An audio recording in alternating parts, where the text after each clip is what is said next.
Muy buenas tardes. Agradezco al doctor Ricardo Sodi Cuellar, presidente del Tribunal Superior de Justicia del Estado de México y del Consejo de la Judicatura, al doctor Jaime López Reyes, director general de la Escuela Judicial, a la doctora María de la Luz Ruiz Beltrán, directora general adjunta de la Escuela Judicial, por haberme invitado a reflexionar sobre el tema la inconstitucionalidad de la prisión preventiva oficiosa. Trataremos de establecer algunos planteamientos que nos permitan establecer si es o no constitucional. Y bueno, recordemos que la prisión preventiva no es propia del sistema penal acusatorio. Ya antes la teníamos nosotros regulada, pero era una consecuencia de el dictado de un auto de formar prisión. Por sí ya la traía de alguna forma como consecuencia. En la reforma penal de justicia penal del 18 de junio de 2008, surge la figura de la prisión preventiva como una medida cautelar. Es decir, no necesariamente se va a aplicar la prisión preventiva a los imputados que sean vinculados a proceso. Vamos a ver que hay niveles y en el nivel de medidas cautelares es cuando hablamos de prisión preventiva. Recordemos que la prisión preventiva es muy lastimosa para el ciudadano y para sus familiares, pero también en ocasiones es necesario aplicarla para poder cautelar derechos de la víctima u ofendido, para garantizar su sometimiento a proceso, para proteger a testigos, a peritos, a policías. Es decir, es una medida extrema, pero que por lo mismo tendrá que ser revisada, ponderada y aplicada por el órgano jurisdiccional a petición del Ministerio Público. No lo puede aplicar sin que sea solicitado por el agente del Ministerio Público. Aunque tenemos que en esta reforma que menciono, se contempla de entrada la prisión preventiva oficiosa en el artículo 19 de la Constitución. Antes de continuar voy a hacer un planteamiento en lo referente a que esta reforma es una macro reforma, es en materia de seguridad y justicia, y bueno, en buena medida dentro de los justificantes o detonantes encontramos el cumplimiento de México a compromisos internacionales contraídos al suscribir, por ejemplo, la Convención Americana de Derechos Humanos, el Pacto Internacional de Derechos Civiles y Políticos, las reglas mínimas de las Naciones Unidas sobre las medidas no privativas de libertad, conocidas como reglas de Tokio. Al ser México parte de estos instrumentos internacionales y el haber sido ratificados por nuestro país, nos obliga de alguna forma a cumplir con lo que estos establecen. Y encontramos muchas reglas y principios que surgen de estos ordenamientos internacionales. El artículo 19 constitucional, como yo mencionaba, nos contempla un listado de delitos en los que se aplicará la prisión preventiva oficiosa. En este 2008 que mencionábamos, se contempló la delincuencia organizada, el homicidio doloso, la violación, el secuestro, la trata de personas, delitos cometidos con medios violentos como armas y explosivos, y se establece una llave de salida al regular los delitos graves que determina la ley en contra de la seguridad de la nación, el libre desarrollo de la personalidad y de la salud. Como podemos ver, son delitos de alto impacto, en su mayoría diríamos. Eso también obedece a que México forma parte de la Convención de Viena, en la que se establece también la necesidad de regular medidas para casos de delincuencia organizada. Eso ya está un poquito más afinado por cuanto a sus implicaciones. Este 19 constitucional tiene reformas que podemos decir que no se encuentran sustentadas de entrada, porque el 12 de abril de 2019 se agregan algunas figuras delictivas. el abuso o violencia sexual contra menores, el feminicidio, la trata de personas, el uso de programas sociales con fines electorales, el robo de transporte de carga en cualquiera de sus modalidades, los delitos en materia de desaparición forzada de personas y desaparición cometida por particulares, delitos en materia de armas de fuego y explosivos, de uso exclusivo del Ejército Armado y Fuerza Aérea. Este segundo paquete de esta reforma parece que no es tan adecuado a lo que se pretendió con la reforma con la creación del sistema de justicia. ¿En qué sentido? Decíamos que en la reforma 2008 se contemplan los delitos de impacto. Y aquí ustedes se percatan, algunos no son de impacto, como que tienen destinatarios de otra naturaleza.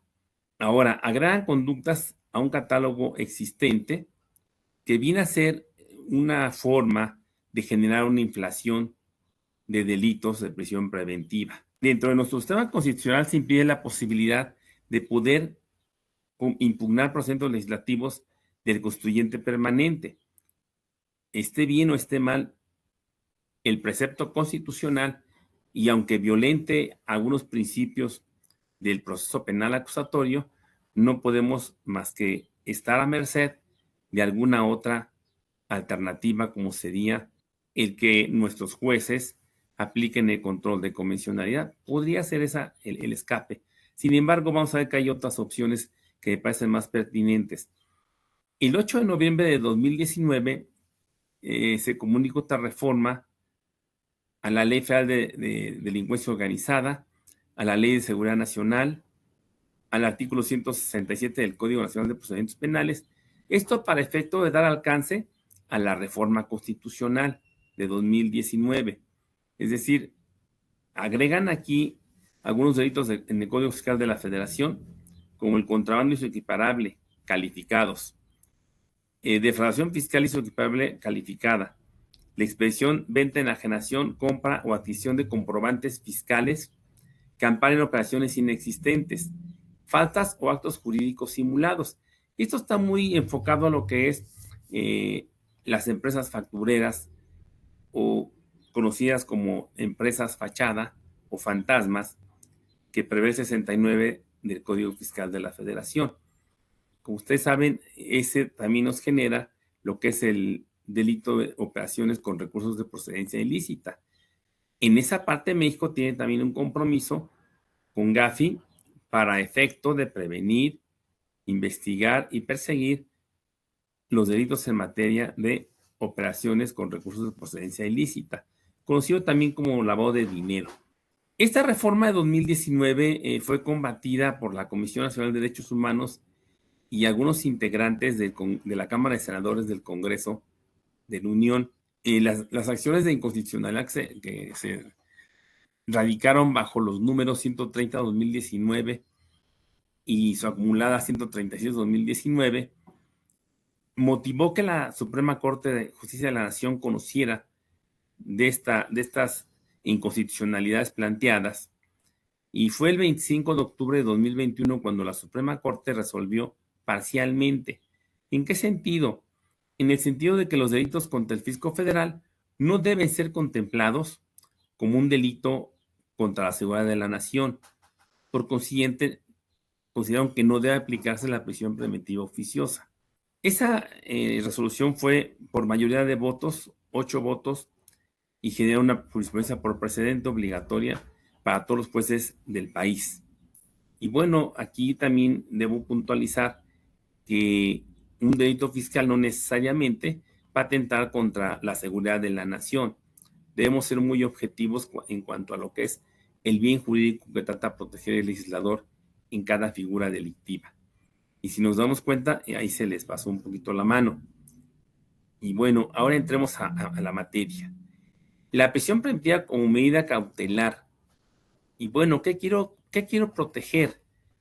El sistema penal acusatorio lo que pugna es por dejar de aplicar la prisión preventiva como una regla general, y tiene instituciones procesales que le permiten dar respuesta al conflicto penal de formas diversas a lo que es una sentencia condenatoria.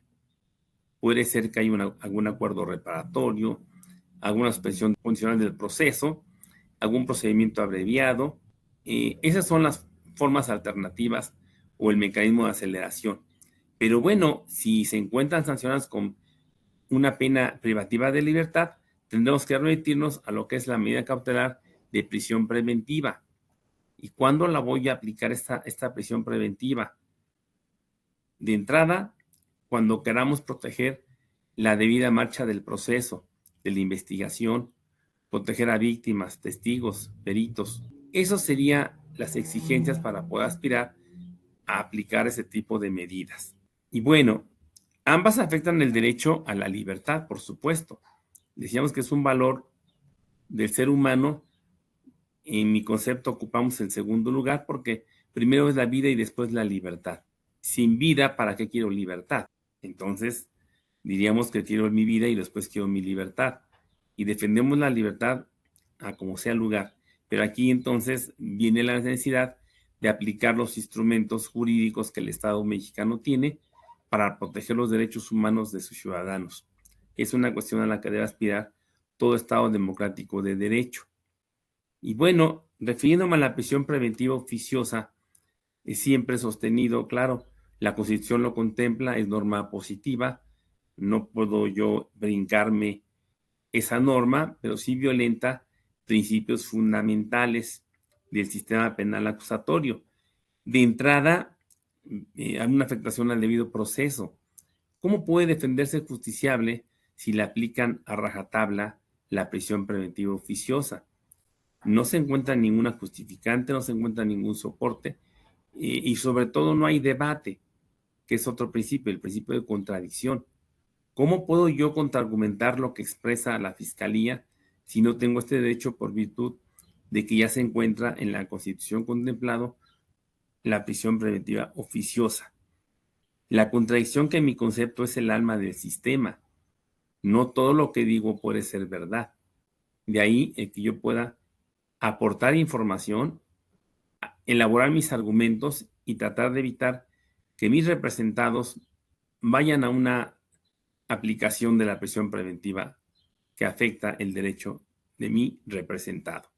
Y claro, ahí también caemos en el supuesto de lo que es los valores en lo referente al principio de objetividad y al principio de lealtad que deben primar en cuanto a las partes. El Ministerio Público pudiera remitirse a esos principios, sin embargo, encontramos desconfianza hacia esa institución y no se les permite mucha autonomía. Podemos verlo o constatarlo en el artículo 167, si no mal recuerdo, que en la parte final establece que el juez no impondrá la prisión preventiva oficiosa a petición del Ministerio Público y podrá aplicar una distinta. Sin embargo, viene ahí un contrapeso que dice previa autorización del fiscal o procurador general de justicia o en quien delegue esa atribución. Entonces ahí no tengo forma de que el Ministerio Público tenga autonomía para poder aplicarla. Pero otro punto que me surge a la mente es lo referente a que con esa prisión preventiva oficiosa estamos o limitamos desde aquel entonces, en 2008, y a partir de que se empezó a aplicar en el 2014 con nuestro Código Nacional de Procedimientos Penales, estamos limitando la actuación del Ministerio Público, porque no le enseñamos a argumentar la prisión preventiva oficiosa, pero explicando, argumentando el por qué consideran que debería aplicarse.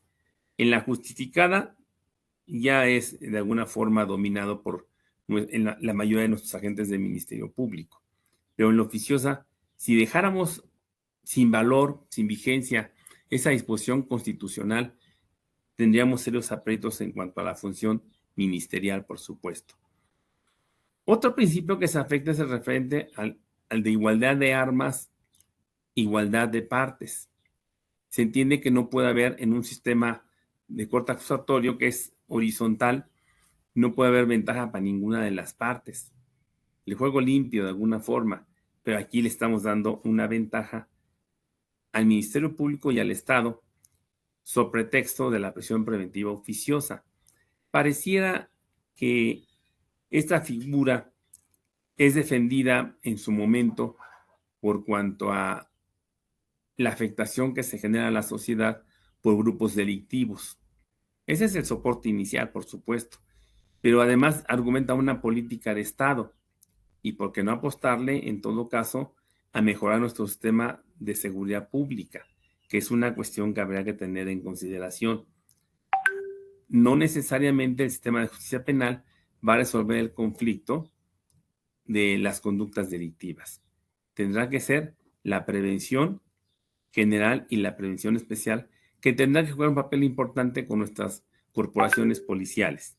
Pero bueno, esta igualdad de partes, igualdad de armas, obliga a que las partes tengan ese juego en identidad de circunstancias, que no tenga ventaja ni el defensor, ni el Ministerio Público, ni el asesor jurídico, que tengan esa forma de poder participar y hacer valer sus argumentos en defensa de sus representados. Otro principio afectado es relativo a la presunción de inocencia.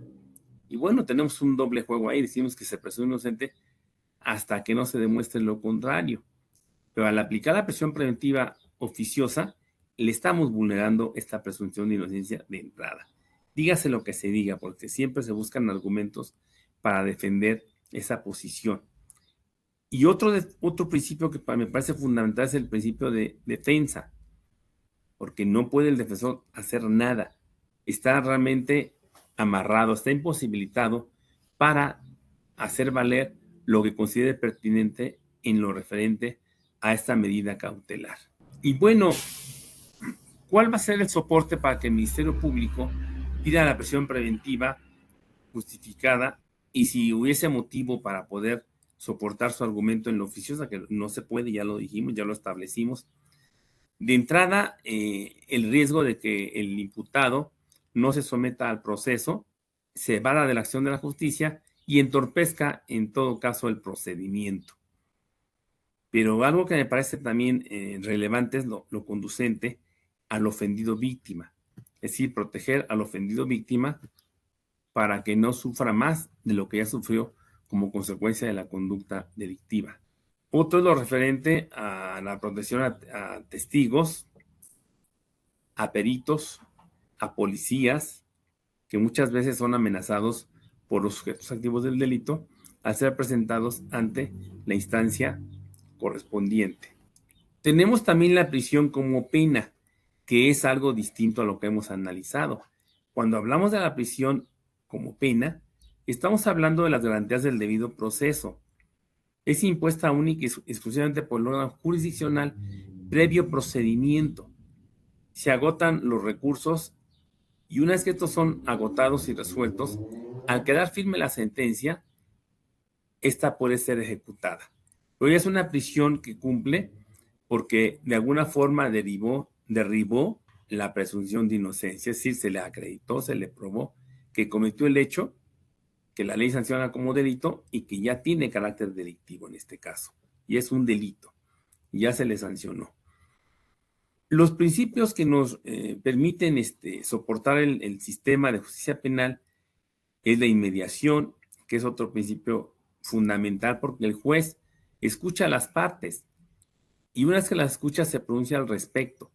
Ahí nadie le cuenta al órgano jurisdiccional, sino que lo escucha de las partes, pero aquí en la prisión preventiva oficiosa no hay forma de que escuche más que al Ministerio Público, que pide la prisión preventiva oficiosa porque se encuentra en el catálogo de delitos previstos en el artículo 19 constitucional y 167 respectivamente. El de publicidad que permite ver la forma en que se administra justicia en México.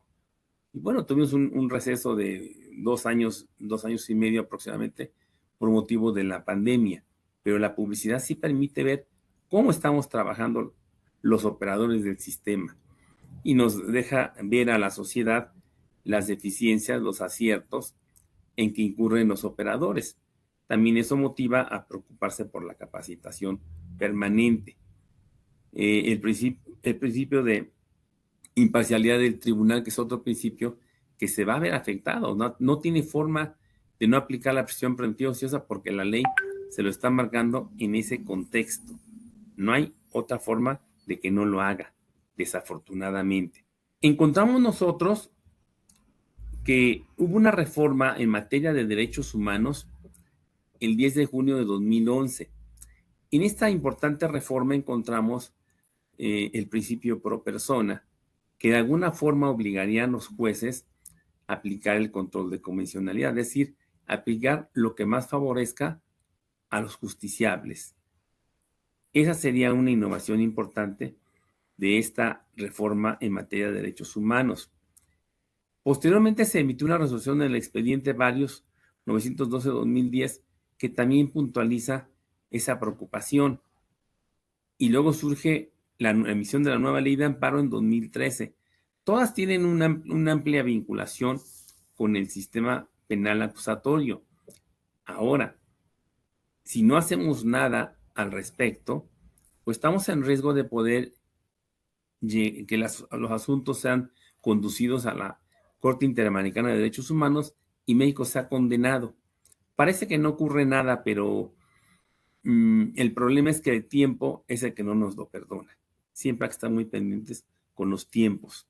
En la Comisión Americana de Derechos Humanos vamos a encontrar nosotros principios referentes a la prisión preventiva.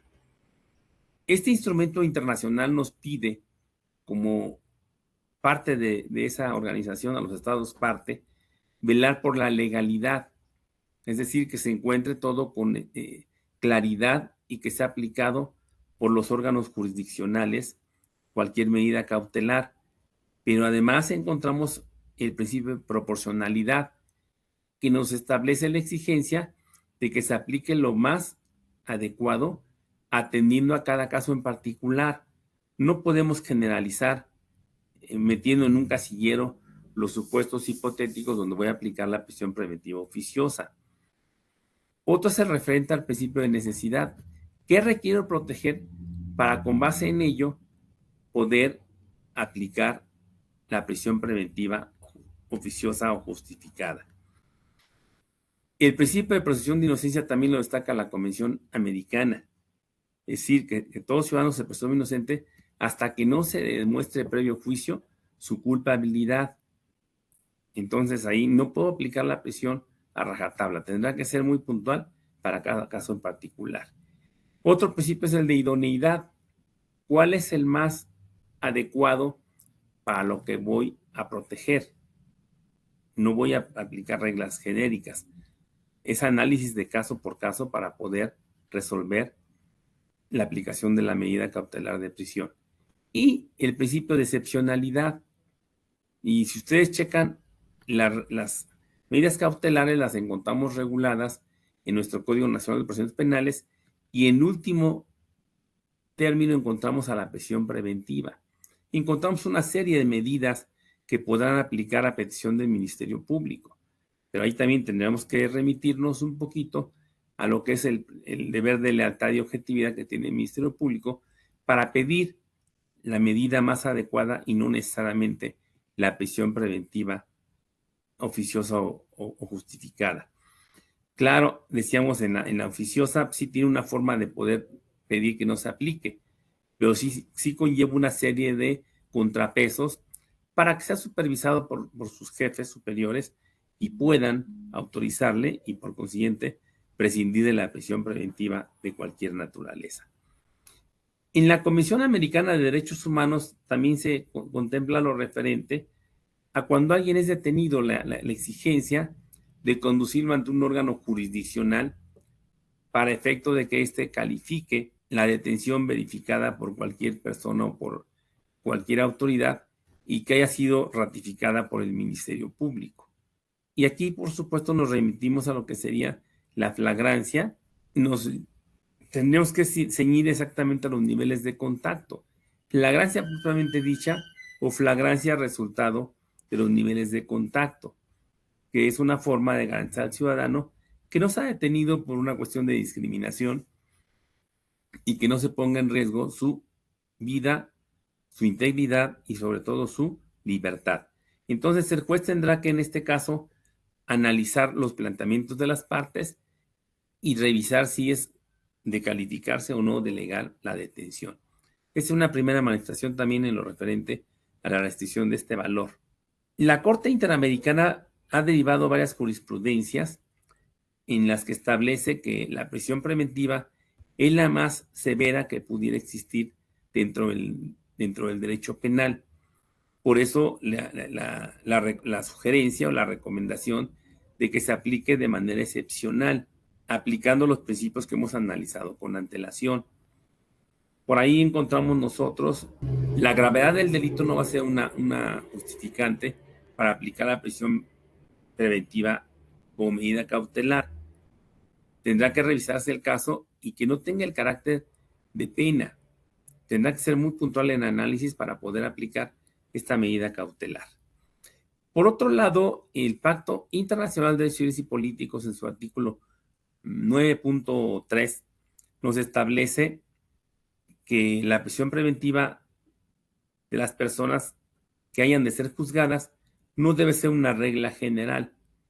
Tiene que ser la última opción que el Estado tiene que tener para garantizar el proceso, la investigación, protección a personas. Este ordenamiento internacional fue ratificado por México el 23 de marzo de 1981. Es decir, teníamos un cierto atraso en lo que es el cumplimiento a estos compromisos internacionales. Encontramos las reglas mínimas de Naciones Unidas, conocidas como reglas de Tokio, en lo referente a las medidas no privativas de libertad como cautelares, y establece este instrumento que la prisión preventiva debe ser utilizada como último recurso. Ahora, ¿qué podemos nosotros establecer? Tiene que ser impuesta por el órgano jurisdiccional de entrada. Nadie más la puede aplicar.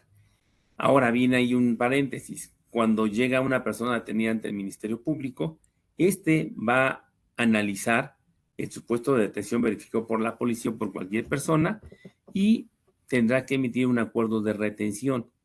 Pero además la ley lo obliga a llevarlo al Registro Nacional de Detenidos. Siempre es importante garantizar que las personas no sean desaparecidas o entregadas a grupos delictivos. Entonces, cualquier corporación tiene que hacer ese registro y el Ministerio Público lo debe validar para evitar eso que estamos comentando. Una vez que llegamos ante el órgano jurisdiccional, este tendrá que analizar la petición del Ministerio Público en cuanto a la idoneidad de la medida a aplicar de una manera imparcial y neutral, siempre velando por los derechos de los justiciables. En la exposición de motivos de la reforma del 12 de abril de 2019, y citan por ahí a Hunter Jacobs en la teoría del derecho penal del enemigo, y dicen que la ley no se orienta a fines preventivos, sino a emprender una lucha en contra de los enemigos del Estado, diferentes en su comportamiento a los ciudadanos normales. Esto ya lo tenemos con antelación, decíamos, en la Convención de Viena, en la convención en la que se trató lo referente a la delincuencia organizada. Es decir, vamos al extremo de este tipo de conductas. Dice que hay que hacer un adelantamiento en la línea defensiva para preservar el orden social. Si el delincuente organizado está contra el Estado, este tiene que ver cómo frenar ese tipo de comportamientos.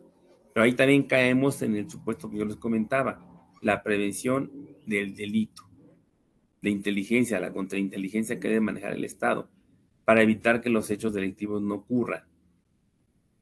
Incluso dice esta exposición de motivos que debe sancionarse los actos preparatorios. Y bueno, si revisamos el tipo penal de delincuencia organizada, el organizarse para llevar adelante cualquiera de las conductas previstas en el artículo segundo, ese solo hecho ya está sancionado por esta figura delictiva. O sea, de alguna forma estamos cumpliendo con este parámetro de la exposición de motivos y con lo que sostiene nuestro autor Hunter Jacobs. La ley penal se ocupa del sujeto y lo tipifica por las características o atribuciones de este. Son miembros de un grupo delictivo, tienen funciones, están acordes en llevar adelante determinadas conductas y por consiguiente el Estado tiene que actuar en consecuencia. De alguna forma se restringen algunas garantías procesales, por supuesto. Sin embargo, México ha optado por llevar este tipo de delitos dentro del sistema penal acusatorio. Está plagado de alguna forma de garantías hacia los justiciables. ¿Qué podemos concluir en este análisis? El artículo 19 constitucional, de alguna forma, es constitucional, por supuesto. No es inconstitucional, excepto el comentario que hice en lo referente a los delitos fiscales, en el que hubo una acción de inconstitucionalidad. Pero de ahí en fuera, todo lo que contempla, que es el 19 constitucional, es constitucional sin lugar a dudas porque es norma positiva. ¿Qué nos quedaría para combatir en el caso de que nos apliquen esta prisión preventiva oficiosa? A los operadores, defensores, por ejemplo, nos queda lo que sería hacer valer la resolución que emitió la Corte Interamericana recientemente y que se aplique en su caso lo que dice esta resolución. Si encontramos por ahí algunos antecedentes en Hidalgo y en el Estado de México hubo también por ahí un planteamiento semejante. La prisión preventiva oficiosa vulnera los principios de contradicción, igualdad de armas, igualdad de partes, presunción de inocencia. Por consiguiente, tendremos que ver la forma de que México cambie su política criminal ante las decisiones tomadas en las importantes reformas de 2008 y 2011. Es decir, optamos por cambiar un sistema mixto, inquisitivo, a un sistema de corte acusatorio. Por consiguiente, debo ver que se cumplan con las reglas de ese tipo de procedimiento. La cuestión es aplicarlos, esa es la preocupación. Es contradictoria la reforma al artículo 19 constitucional por afectar un derecho al debido proceso. Es decir, si yo opto por aplicar un sistema de corte acusatorio y le meto un candado a la medida cautelar de prisión preventiva oficiosa por cuanto a un catálogo de delitos que ha ido en aumento constantemente, caemos en el exceso o en la inflación delictiva. Ahora, no debemos olvidar que la prisión preventiva justificada es otra opción que nos queda prácticamente. Aplicarla y el Ministerio Público tendrá que establecer o acreditar el por qué pide ese tipo de medida cautelar. Y vamos al extremo en este caso, porque encontramos una serie de medidas cautelares que me garantizan el proceso, la investigación, la protección a víctimas, a testigos y a policías. Muchas gracias, les agradezco su atención.